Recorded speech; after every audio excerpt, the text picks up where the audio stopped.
Hey, welcome friends. This is Cyndi Silva. I'm here with my friend Josephine Laing. Hi, Josephine. Hi. So fun to be with you again. Really wonderful to be with you. Yeah, Josephine is a dear friend, and we've done some lots of playing together on the beach, and also been in business together with our mutual interest in intuition. And Josephine's website is Step Into Magic, and I'll share a little bit more about that later. But today we're going to step into the magic of dreams. And when I think of dreams, I think of Josephine, and I've been wanting to have a conversation about dreams. And so I reached out and got a big yes, and I'm so happy. Thank you. You're welcome. It's my pleasure. Yeah.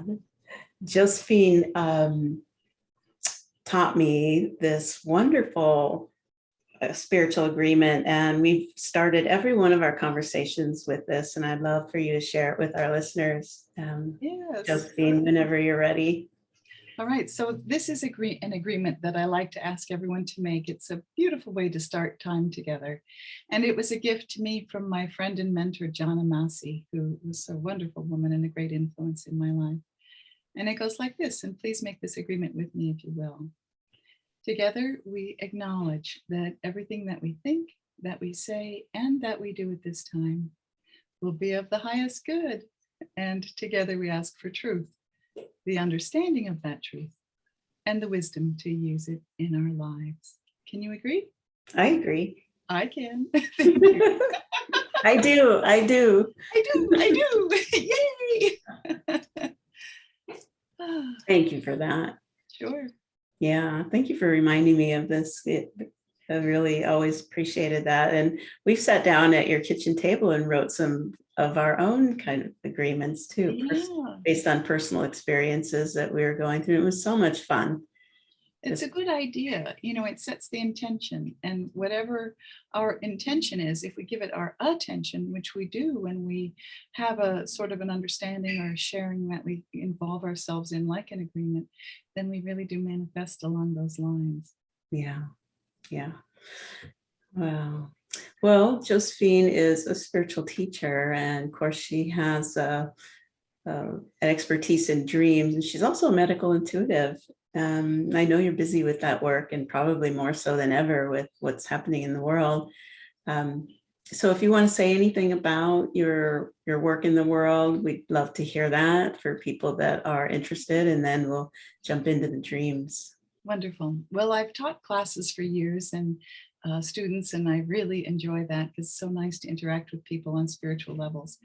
And I teach classes in a variety of topics like dream interpretation, prayer, meditation, having a sanctuary or a place where we can do our work, life after life, gratitude and thanksgiving, subtle energies, health and healing, of course, from a natural perspective, relationships and how to have successful ones, and psychic ability, of course, and the subconscious mind and the conscious mind and the superconscious mind and how they all interact, and our purpose. And I feel that when, you know, all of those various topics are wonderful ways that we can find our way into the door of our lives, because we are all here for individual purpose, and to really go ahead and embrace that as best we can is a wonderful idea. So I've done that for a number of years, maybe 30 years, I'd say. And then I've also been working as what is entered the vernacular, the term is a medical intuitive. I like to think of myself as a clairvoyant healer or a psychic healer, because it's just a little bit stronger, a little more to the point.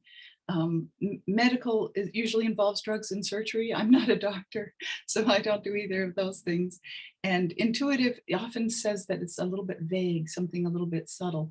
And often my impressions are quite strong. So I like to think of it as a psychic skill or as being a clairvoyant healer. It's something along the lines of what Edgar Cayce did in the middle of the last century. So that's where my work lies. And yeah, and then I do love dreams. And I feel that dreams are one of the four cornerstones of building a spiritual life, a life of joy and fulfillment. And along with the prayer and meditation in the sanctuary, a place where we can do our work, on the very firm foundation of self-love. And we have to love ourselves enough to give ourselves what we truly love in the world, what we would truly like to do. And so dreams is just one of those foundational principles that really help us to open ourselves. And what our dreams do is they give us messages from both our higher self, our superconscious mind, and our subconscious mind. And so we kind of need to know, of course, they call it the subconscious because we're not aware of it. And so they can bring to us awarenesses of things that are going on that we're just like, do missed that one, you know. So I like to pay attention to my dreams. And then our dreams also can bring us those wonderful inspirations from our superconscious mind. So it's a great time when our conscious mind is temporarily just set on hold, and we can really go ahead and dive in deep and find out what else is going on in our lives. So that's one of the reasons why I really like getting into dreams. Thank you. It reminds me of something I had an awareness of recently. It's not really a new awareness. It just landed uniquely. It was that there's really nothing missing in our life, right? Right. Just that there's some things in the way sometimes. I think we're just not aware of. We kind of lose a sense of awareness about it. Yeah. And it's like when we go to sleep, then that thing that's in the way, that busy mind or the ego or whatever it is, the complexes that have agendas and are, seeking, can get in the way of what we already know and what we already have and what we already are. And so when that kind of gets put into a resting mode, then this other capacity we have to know what we know arises. And if we have the perception to bring it through and thread it into our waking life, we can apply that wisdom. And so this is a piece that you've been really helpful with for myself and others in terms of how do we take the wisdom of our dreams into practical application in our lives. Yeah, right. Well, perhaps one way to jump in here is to just talk a little bit about the types of dreams, because there are so many different types of dreams. When I was younger, I was working in a library in the reserve room, and there was often a long line of people going out the door. And I would sometimes dream of that at night when I would first fall asleep. And that I kind of look at as like a clearinghouse dream. It's kind of clearing some of the energy of the day out from, what's going on in my life. And then there are also, I think most importantly, the teaching dreams, which I think occur just before we wake up. And that's when the dreams that we most frequently remember. But we all dream every night. Some people say, my husband used to say all the time that I never dream, but we actually all do dream. We dream usually at least 8 dreams a night. And so trying to catch those dreams and remember them, there are some little tricks to it. So one of the things that I like to recommend that people do is to be sure to get a good night's sleep.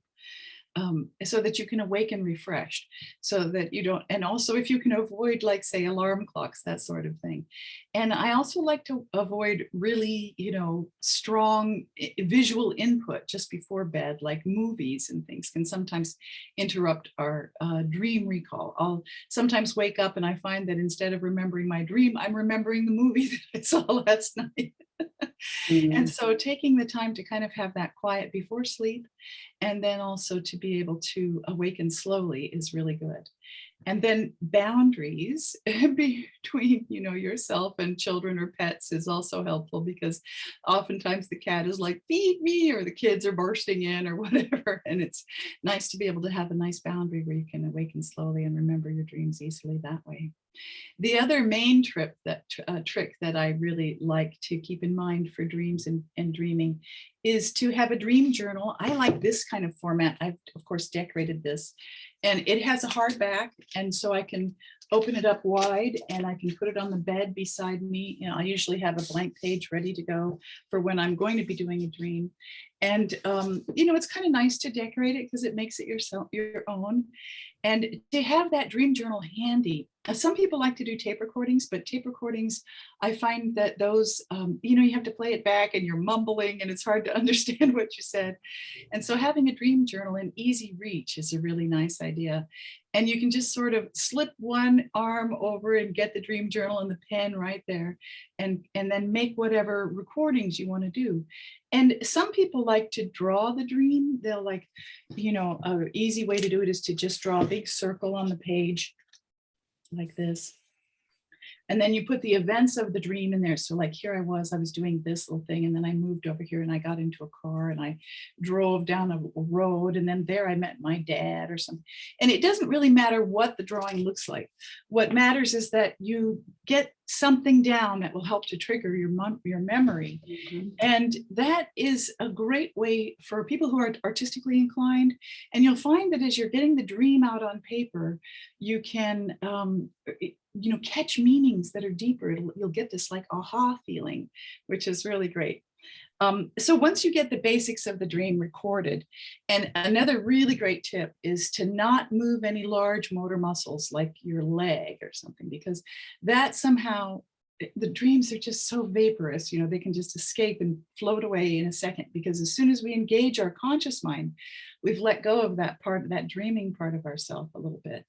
And so to keep the rest of the body quiet, or if you have moved, because a lot of times when I first wake up, I'll stretch, and if I can just get back into the same position that I was in and lay quietly and just allow myself a few moments to just sort of sink in and try to remember, I often will remember the dreams. Mm-hmm. And then you go ahead and write them down. And I like to title dreams. I think that that's very helpful. Like the one dream that I had last night, I would title that one probably Little Michael Jackson Dancer. And I can't wait to hear it. And then the next thing I like to do is, after getting the basics of the dream down of what happened and where we went and what we did, I also like to try to think of the feeling that I had. So the feeling that I had with this dream was that there was a lot of potential, that this little kid in my dream, who I was going to work on a dance routine with some friends of mine that I frequently dance with, but instead he came over from across the street and he was like, I want to try some dancing. And we had this little video that we set up and on the back patio on the deck, and then he was doing the moves. He was doing them really well. I thought, wow, that's great. And so when I woke up, I had that feeling of, gosh, there is a lot of potential here, and potential from an unexpected source. Get across the street. So that kind of gives me some tips as to what my dream might be talking about a little bit. So, and then another great dream tool. I love this book by this author, Betty Bethard, The Dream Book. Bethards. And this is basically just like a dictionary, everything from, bar stools to universes. It's all there. And she's got a little paragraph on everything. And you can kind of go through the elements of the dream and jot those down. And pretty soon you start to get that kind of aha feeling. And to me, that's when I've caught the dream, is when I get that aha. And there are other methods too, like just free association. Like if you think of, let's say, an element in the dream was a lock. So then you think, okay, so lock. So, well, you could think of lox and sour cream and, on a bagel, or you could think of a lock in a canal going down the river, or you could think of a lock like a lock on a gate. And, which lock it is because it's your dream. And so you would know which one it is. And so there's another feeling and a concept in dream interpretation that I do really align with, which is that only the dreamer can tell the meaning of the dream. Only the dreamer can tease out the meaning. And so that's why I try to teach methods for dream interpretation. Another great method is a group dream, where you all sit around together and you share a dream. Each person shares a dream that they have. And then together you pick which dream you want to work on. So maybe you've heard 5 or 6 different dreams and you all think, I like the dream with the rowboat going across the lake. Okay, so then we'll all talk. And so then we say back to the dreamer the dream that they told us. And we say it in the way that we heard it and we remember it. So we might have some slightly different colors or some slightly different events that have happened in the dream because it's our interpretation. And then we can borrow that dream And then we can say, what this dream means to me is such and so. And you're not telling the dreamer, the original dreamer, what it means to them. You're saying what that dream means to you. So that's a nice thing too. We can also borrow dreams if we don't happen to be an avid dreamer. Beautiful. I've never heard that. I've never heard that group one. Oh, it's a wonderful way to interpret dreams, and it's really fun too. Haven't done that yet. I'd like to do that with you. Next time you do it, let me know. Okay. Thank you for all that. It reminds me of something I did recently. I can't remember. I'll have to go back and read a newsletter I wrote about it, but I remember the symbolism of a house with many rooms, right? And you discover a new room, and it's like discovering a new, because there was something that was wanting to be known and it was really hard to get at. And so I thought, I really need to have a dream. And so instead of waiting for the dream to come to show me this new room, I realized I have a room in my house physically that I never occupy, that's just empty. It's a guest room. So I occupied it for a month, a full moon cycle, and I slept in my own aura. So, which is unusual because I've, been sleeping with my husband for all these years, 38 years. So I haven't had, my own kind of dream world for any length of time. Yeah. So I did, and I did have more recall. Yeah. And it was that dream just before waking. Yeah. That consistently, after about 14 days, was just almost like each day there was a piece, and then the next day there was another piece and another. And then this thing that I had been after, or I wasn't after it, I was really trying to remove anything that was in the way of it revealing itself, came in. And it's just been really more wholeness, more, what do I want to say, more presence, less distraction in my life, and just more yeses in this direction of hosting conversations again. Because as you know, for many years I did this, and then I took a long break. And, this is what wanted to come back. Oh, that's so great, Cyndi. How wonderful. And making room. Using that word room. I was supposed to make room for this. Right. And well, I think that's really the purpose of our dreams, is that they kind of bring up for us whatever it is that we are missing. And if we can just sort of pull apart what's blocking that understanding, then we can move ahead with it in a good way and really meet our dreams, the dreams of our lives, our goals and dreams. Yeah, that's wonderful. And I think that sometimes too, we do have big dreams, dreams that are kind of like life guides that come through. I've had a number of them that were just where I just woke up just astounded. And sometimes those dreams are not too difficult to recall. I mean, you just are like, whoa, I dreamed this last night, Big dream. Big dream. Yeah. And they can really stick with you for a long time. And they kind of are life guides, kind of like overall life guides. But, we do have all types of dreams. We have, like I mentioned, clearinghouse dreams. And then there's also disembodied voice dreams, sometimes especially common for writers, where like I'll hear somebody call my name, like Josephine, in the middle of the night, and I'll wake up and I'll know the certain thing about that. Like maybe it was my dad's voice, or maybe it was a friend's voice or something. And then my mom was a premonition dreamer. So she would dream things that would save our lives, actually, as kids. She just would suddenly come out with a proclamation, and it was like, whoa, okay, and since we knew she was a premonition dreamer, and that it could be very effective for keeping us alive, we listened and really paid attention. And then there are group dreams too, like not only the type of dream recall or dream interpretation, like a group sharing of a dream, but actual group dreams. There was a very famous one that took place with, I think it was a group of Amish women who were sewing together, and then they started dreaming together, and they started sharing their dreams, and they were like, you dreamed that too? Oh my God. And they were dreaming that they had become bakers in the city of Chicago in Illinois. And one day they just ran away and they were all excellent bakers, Amish women. They ran away and started a bakery that I can't remember the name of it now, but I believe it's still in business to this day. Of course, all the original founders have probably long since come and gone.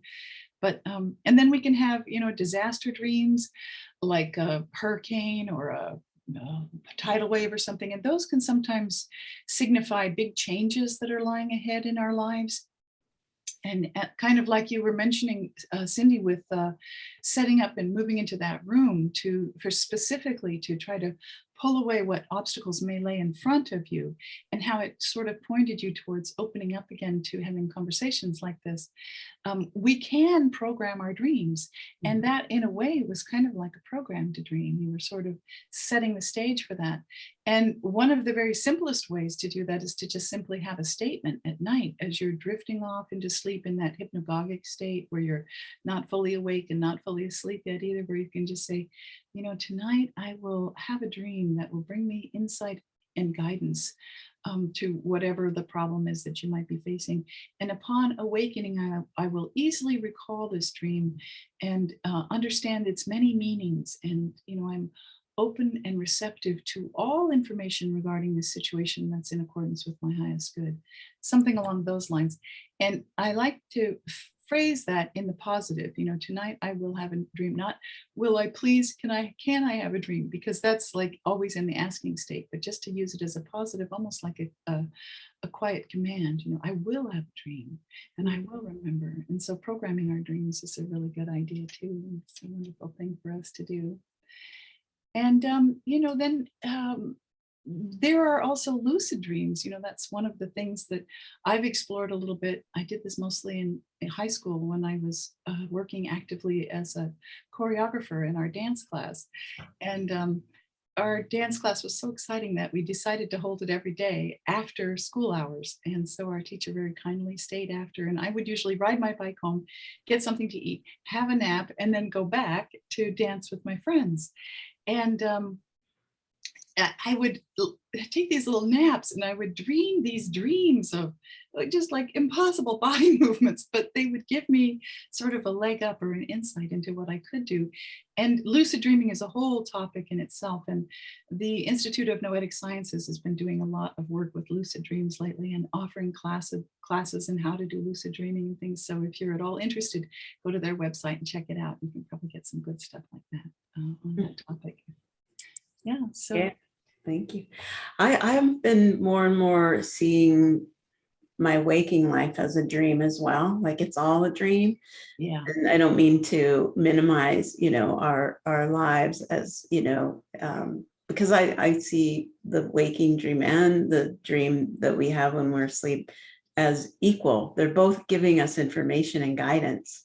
Yes. And so sometimes if there's something unusual that happens in my waking life, I'll imagine that it was a dream, and how would I interpret that in a dream? Yeah. And it brings a whole different quality of information because we're then living our life in a symbolic way, right? Yeah. We're really accessing the wisdom through a symbolic way of viewing our lives. Yeah, that's really wonderful. And that's one of the things that I've been really enjoying doing lately is, we don't have to restrict dreaming to just nighttime. Right. We can also do daydreaming. We've known that since we were children. And when we had those extra brain waves in that department as children, that allowed us to do a lot of daydreaming. And I think that daydreaming is a wonderful way for us to, dream our futures, dream the lives that we'd like to see, what we'd like to create. And so I've been kind of enjoying that lately of just really allowing myself to gaze out into the trees or into the sky or whatever, or even just sit quietly, or even just during my meditation time, and just allowing my thoughts to just begin to move wherever they need to move. And also allowing them to come to a place where I can introduce some slightly creative ideas of what I would love to see in the world, or how I think we could go about that. And then just letting that part of my brain just begin to create that. Mm-hmm. Like you were saying, I've heard you talk about quite a bit, like dreaming our future, right? Yeah, dreaming our What do we future. want our lives to be about, and what do we want to experience? And they've actually done some studies with this in schools, believe it or not, where they've allowed children to have, structured, specified time for them to daydream their future. And of course, what they were asking them to daydream about was getting better grades. Which is great, however it takes us to get there. And so the kids that did do successful daydreaming about getting better grades did get better grades. Wow. And I think that's just such a nice little indicator for us that, we can dream a positive future together. Yeah. Well, we are programming, right? Everything we think, if we're projecting onto our physical experience. So it is like coding, like it is programming what we want to, where we're putting our attention and our focus. Right. Mm. So Mary Oliver wrote a poem that I'd like to share with you that I just love. It's okay. It goes, all night the dark buds of dreams open richly.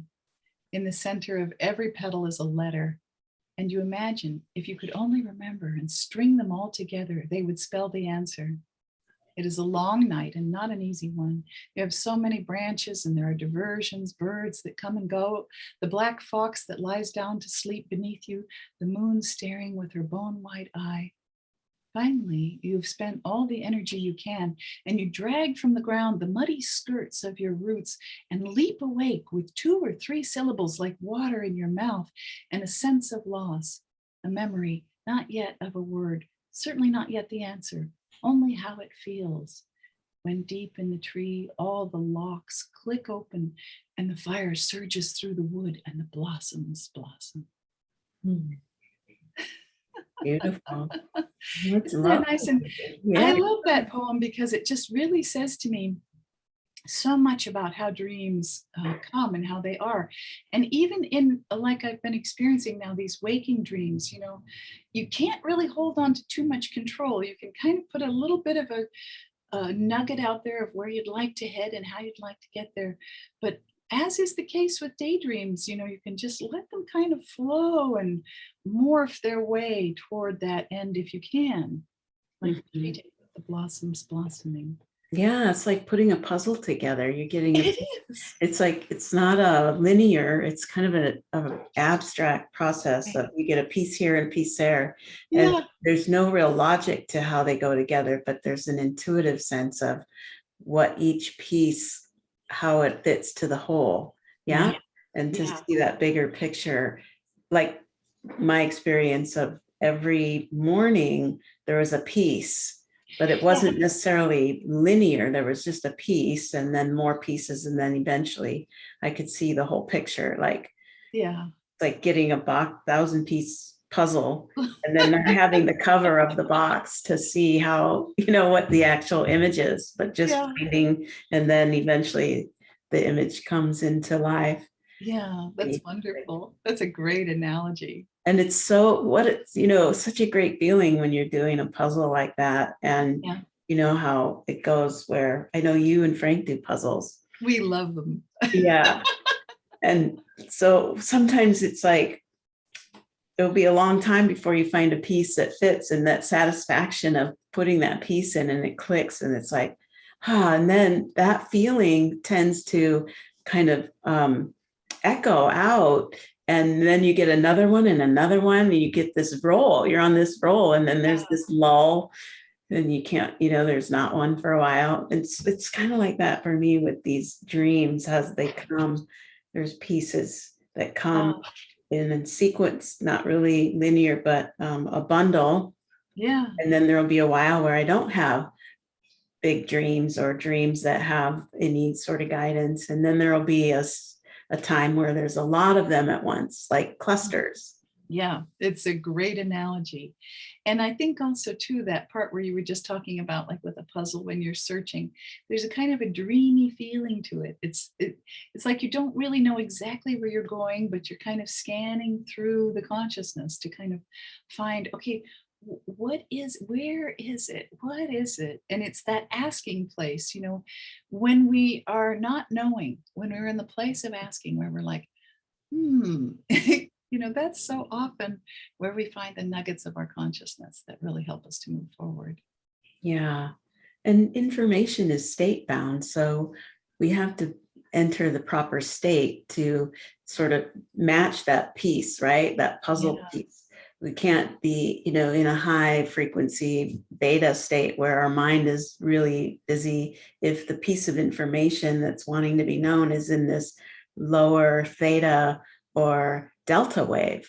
Right. So we have to be able to scale those waves and travel, right? Be a good surfer of those mental waves in order to, line up and resonate with the information that's wanting to be known. So true.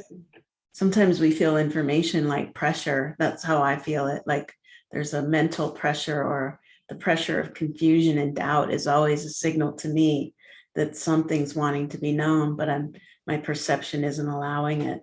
Yeah. So I try to find ways to shift my perception to allow that. Right. And, of course, our thoughts are so important. I mean, when we have a thought like, I don't know, versus, I wonder what will come, Yeah. The I don't know kind of sort of sets it up like, okay, so I'll never know, as opposed to the, I'm looking. Yeah. Or I'm listening. That's kind of, those are some doors in.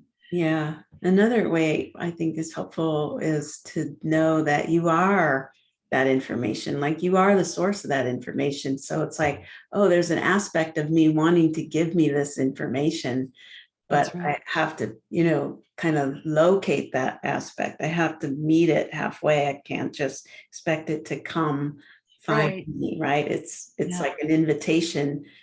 Kind of like hide and seek, right? Like how the universe plays hide and seek. It reveals itself and then it hides itself. Yeah. Kind of. I love that Rumi quote. Everything in the universe is within. Ask all of yourself. Oh, I love that too. Yeah, it's so good, isn't it? It's all there. And then the Buddha, do nothing. Time is too precious to waste.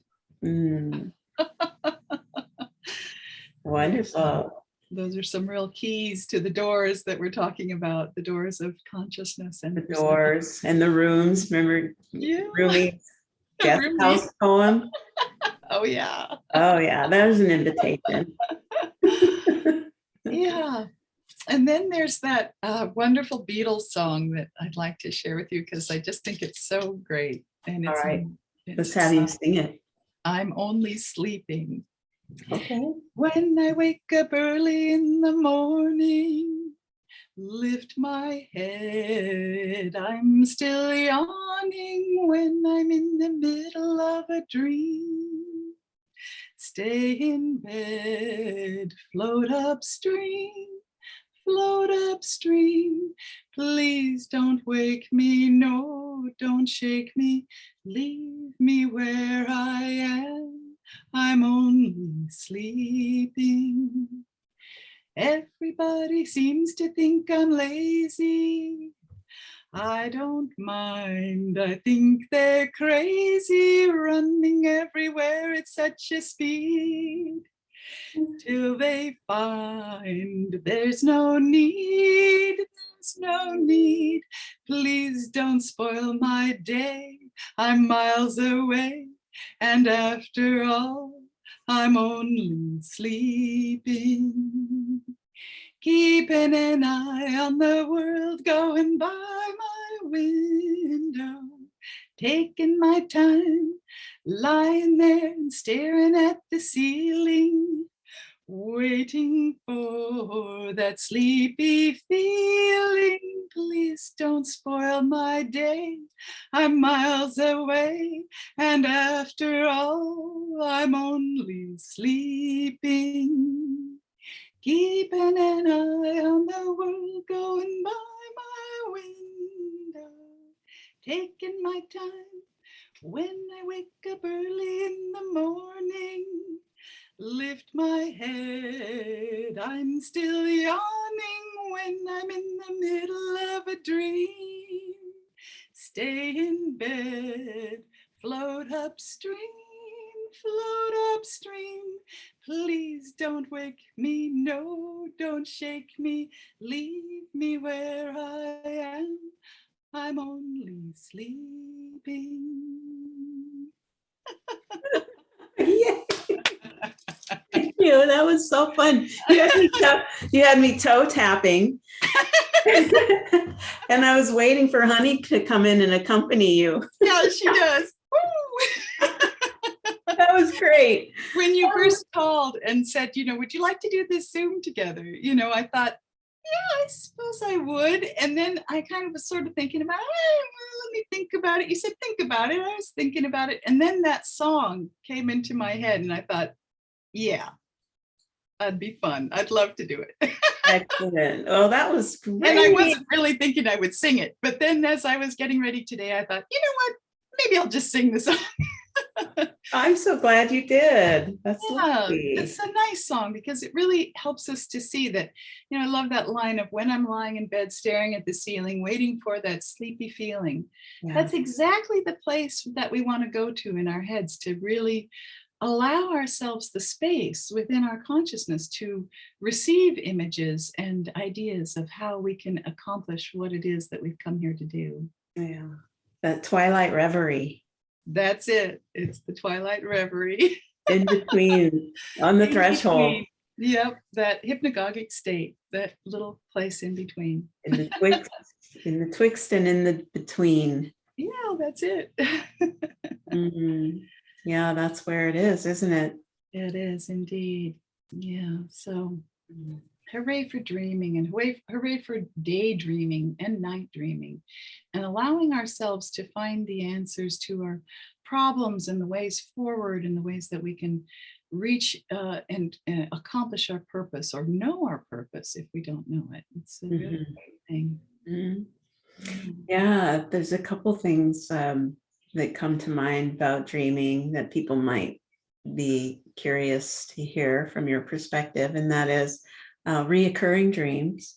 Yeah, they're great. So a lot of times what's happening with the reoccurring dream is there's something that is trying to make itself be known to our consciousness.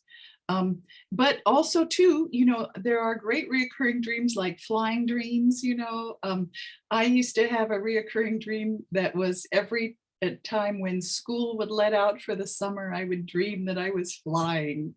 And I think it was just a celebration of the freedom of being able to just enjoy my child self to the fullest without having my day so structured and dictated to. And when I was young, I had a reoccurring dream that, was something that I think was a life guiding dream. It took me till I realized what the dream meant, to be able to say, oh, okay, so that is not my path. Because sometimes our dreams are there to also show us what is not our path. Mm-hmm. And sometimes society or other pressures from schools or churches or parents or whatever might be pointing us in a certain direction that is felt we should go in, and it's not our path. And it's good to know that too, that information.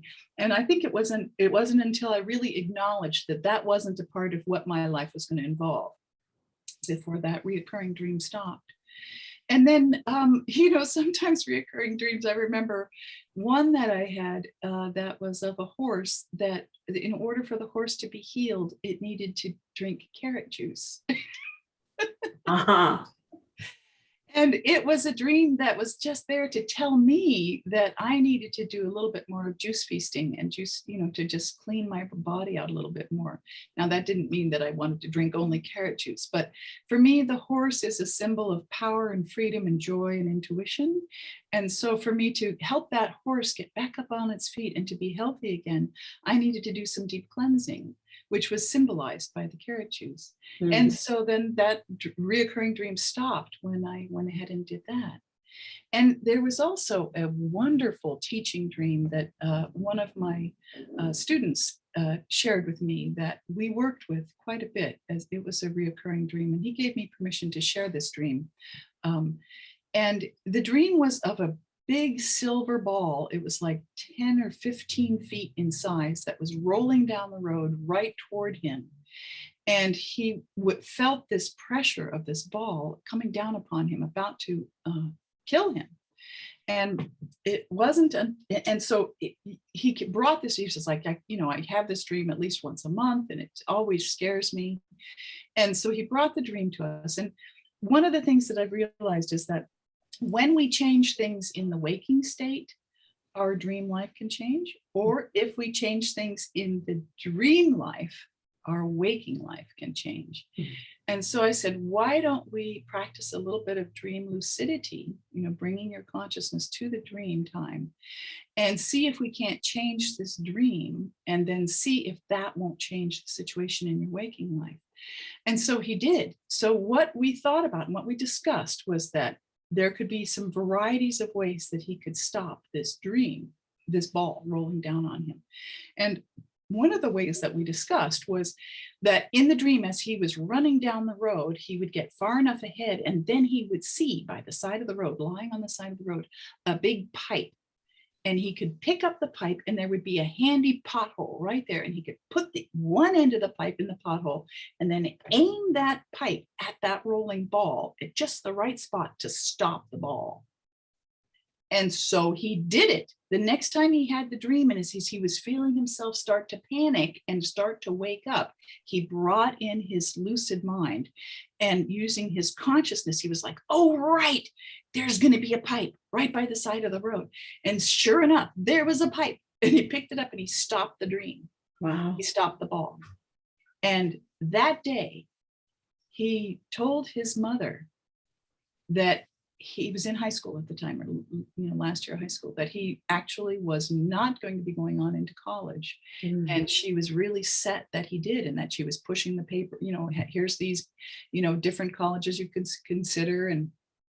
And he just was like, you know what, I know that I need to go travel in Europe for the better part of a year. And when I come back, I'll go to college, but I need to do the traveling first. And as soon as he had to stand up for himself. It was his truth.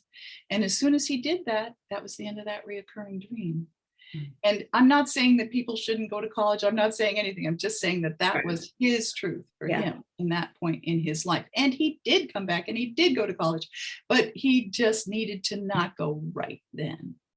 And so, and that ball was sort of representative of the feeling of oppression that he had. And I think that sometimes our dreams can save our life. I know that certainly has been the case with premonition dreams with my mom and her dreams and I think in a dream of that magnitude, had he not given into it, certainly would have been soul crushing, if not life crushing. Not that I'm saying it's life threatening, but you never know. Yeah. Yeah. So it's good to pay attention to our dreams. Exactly. Yeah. It just feels like the dream world gets really active when we're in some kind of a transition, right? Like that. And also, I think with the projections, we're all projecting onto each other, and some of us receive more projection than other, depending on the position that we hold in the culture and our communities. Absolutely. And so sometimes we're just digesting a lot of other people's projections, but there are those dreams that come that are from a different place, that are definite guidance. And there's a certain resonance, like you said, that aha moment that just, like I've had dreams 30 years ago, I still remember because they're that potent. And then I've had dreams I had a week ago, I can't remember because they didn't have that kind of charge to it. Right. Right. And there are, visionary and prophetic dreams. These are dreams that are more of a mystical level of awareness, and they contain a universal truth. And I have engaged in dream groups for many years, and I really like them. And it's nice when the dream group is about 4 or 5 people rather than say 10. Because that way you have time in 2-hour segment of time to really go through where everybody has a chance to sort of express or talk about their dream. And in one of the dream groups that I've been in, one of the members was a regular prophetic dreamer. And she had these, dreams that were full of sacred geometry and symbols that were just like, really incredible, like going through one symbol to find yourself in another symbol, in another symbol. And they were dreams that were much more along the lines of universal consciousness. And I do feel that each and every dream can be interpreted in that way. We can either interpret them for ourselves, or we can interpret them for the group of people that we're most familiar with, or we can interpret it on a large scale, like a universal scale. And so we can interpret dreams in different ways. And so she would interpret her, what I would call more prophetic or visionary dreams, also on a personal level. But we couldn't help ourselves but reaching to see the interpretation for a global level, Sure. or a universal level. And then I also find that dreams do definitely have a beginning, and middle, and an end, so you can kind of set the stage. Like some dreams, you might dream that, you're in period clothing, and so maybe this is talking about a certain type or a certain place in your life, or maybe you're dreaming that you're at the family home that you grew up in, so this might be appropriate, this dream, that's sort of an indication, like the first chapter of a book, is this a mystery, or is this a romance, or, you can kind of set the stage and see where you're at. And then in the middle of the dream, you kind of get some ideas as to what the action is, what the topic is about, and maybe the topic is about something that you learned in childhood that you're coming up for reevaluation. And so now that you're in your 30s or 40s or whatever, you might want to think about that, belief system that you had from then, and if that's going to shift or change. And then there's the resolution to the dream. And that often lets us know, okay, so this is a way we could head with this direction, or this with this dream idea, or this understanding. Or maybe the resolution is a little open-ended, like the puzzle piece that you were talking about that we're searching for. Sometimes dreams do leave us with a sort of an open-ended ending, like, well, I'm not so sure what's going to happen here. Like my dream this morning with the young boy from across the street. The dream ended with him going back across the street because it was time for him to go home for dinner or whatever. And me thinking, well, I'm going to talk to my dancing women friends to see if we want to introduce this young boy into this performance that we were thinking of planning. And so it was open-ended. I would have to consult with the women to see what they thought. And yeah, the kid was amazing. He was a great dancer. And so maybe they would like to, but it's a women's group. So I don't know, so. Yeah. So for me, for that dream, what that is sort of saying to me is, if I think about the characters in the dream and the events that happen, and I just allow myself to mull it over a little bit, the other thing that I really like to do with a dream is to bring it into the context of my life. So what is happening right now in Josephine's conscious awareness of her life, So of course, there's decisions that I'm making, there's things that I'm working on, stuff that I'm doing. And so then I think, well, this is a young masculine energy, and he's very talented. And so for me, my life is very yin, right? I spend a lot of time in the dream world and in prayer and in sanctuary and all of that, looking within, So this is something coming from outside. This would be a more external. This would be like me doing a talk, like a Zoom, or something like that, or just being out in the world a little bit more, because that's a little more of the masculine yang energy, putting forth and giving out information. And so the question is does my, group of interior females who are creative and artistic and quiet and dreamers, are they willing to and open to allow a little more masculine presence in the world? And of course, today, the answer is yes. Little puer.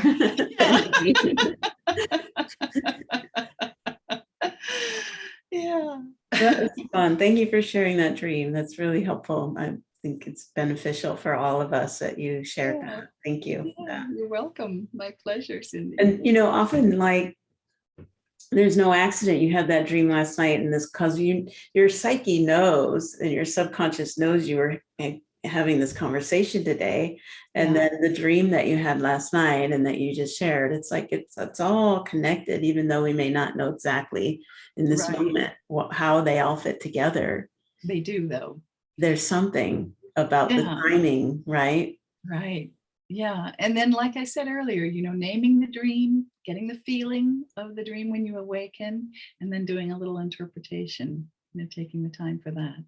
It's a nice way for us to use our dreams that are our nighttime dreams. Yeah. I think what you're sharing and bringing to the fore for our awareness is that there's no accident about the timing of our dreams. Like the subconscious is precise, and even though it doesn't work on in the space and time realm, Right. it has the capacity to integrate the information needed at the moment, right? Like It does.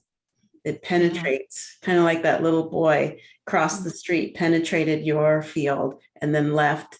Like there was like a penetration and a transmission that kind of interrupted your dance. Like there's a new step in town. Maybe we're gonna step out and do a different and there was dance. also invitation there too, because he showed up and he was like playful, and he was like, "Hey, I can dance. Would you like to see?"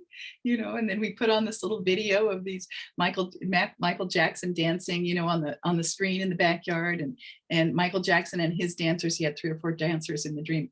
They were against a white background, and we could really see them. And he said, "See, watch this," and then he would do that move, and it was like, "Wow, this kid is good. Look at him go," It's so great because it's like he's famous for the moonwalk, and the moon is rising like right now. Oh, I love that. And I can see it. And I was thinking of it as I'm watching it rise. I keep thinking of you because you and I are very attuned to the cycles of the moon. And there's this, the mind can do all kinds of things and make up whatever it makes up. But I just love this kind of moonwalk talk that we're having here about dreams. Wonderful. Yay. Yeah. Well, thank you so much for your time today. And just My so pleasure. I haven't seen your face in so long. It's just beautiful. Oh, You I look know. radiant and I can hardly wait till we swim together again. I know. The water's cold, but it didn't stop us before. Hasn't stopped me yet. I'm still still love to go in the water. Yeah. All right. Well, thank you all for listening. Josephine is here on the Central Coast in California in San Luis Obispo, and her website is stepintomagic.com. And before we let you go, would you like to say a little bit about why you chose Step Into Magic as your... Yes. The reason why I did that is because, oh gosh, some probably 30, 40 years ago, I was looking at the world situation, and it seemed so calamitous at times. And I thought, what we need here is a little magic. We need to step into a little bit of magic. And I thought, well, how can I do that? Well, one of the ways is that certainly through our psychic ability and through opening ourselves to other dimensions, and through prayer and through dream time and through sanctuary and through, finding our purpose and expressing the truth of ourselves and really stepping into the blessing of our lives. And so, there's that one saying that I think was Margaret Mead. She said, "Never doubt that a small group of people can change the world. Indeed, it's the only thing that ever has." Oh. And so I just thought, let me just go ahead and become as human as I possibly can, and let go of as many addictions and whatever else is, and just really embrace the truth of me and see if I can't do something to help the world that way, to be here to help in whatever way is mine best to do. And so that was, of course, requires listening to what my role is, and thus all those other things that I have embraced for the last 40 years, and now teach and share and embody as best I can. Lovely. Well, thank you. You do it so beautifully. Thank you, Cyndi. And so natural. It's so right back at you, girl. It's always fun. It's fun to hold Always fun. space with you. Yay. All right. Well, I'll be in touch. Okay. Sounds great. Love you. Yes. Love you. Bye-bye, everyone. Bye to all. Yeah. I see you. Thank you. Thanks for tuning in, you. everyone.